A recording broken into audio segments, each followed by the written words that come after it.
Ang PVL Draft ay isa sa mga pinaka-inaabangan ng mga volleyball fans. Pero hati ang reaksyon ng madla matapos pinili ni Belen at Alyssa Solomon na manatili sa NU Lady Bulldogs.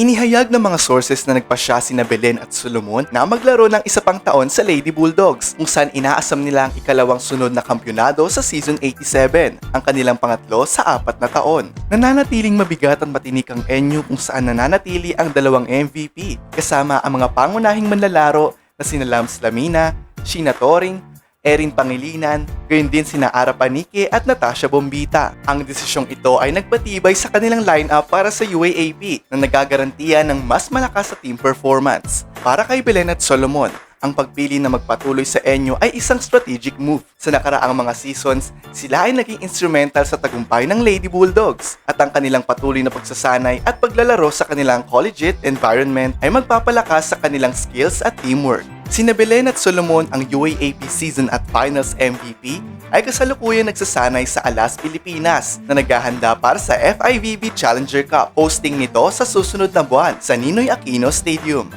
Kabilang sa 47 aspirants ay sina Micah La Rosa at Laila Cruz ng Lasal, Ateneo Libero Roma May Doromal, Kira Abellana ng UST, Lucille Almonte ng Adamson, Ishila Lungisip at AA Adolfo at scorer ng UP na si Stephanie Bustrillo.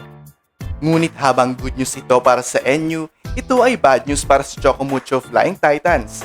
May mga rumors kasi na sina Belen at Solomon ay maaaring sumali sa Chocomucho, ngunit ang kanilang desisyon na manatili sa NU ay nagwakas sa mga pag-asang iyon. Ang team ay maaaring nagplano na palakasin ang kanilang roster sa tulong ng dalawang standout players na ito. Ika nga, biggest Totga or the ones that got away sila ng Chocomucho this conference.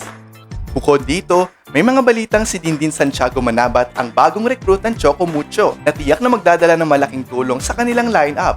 Ang kanyang karanasan at kasanayan ay magiging mahalaga para sa kanilang kampanya sa darating na season. Kung totoo man ito, malaking asset sa team si Manabat, lalo pat ang depth ng bench ng Chocomucho ang kanilang disadvantage dahil wala silang gaanong mabunot kapag nagiging ineffective ang kanilang starters.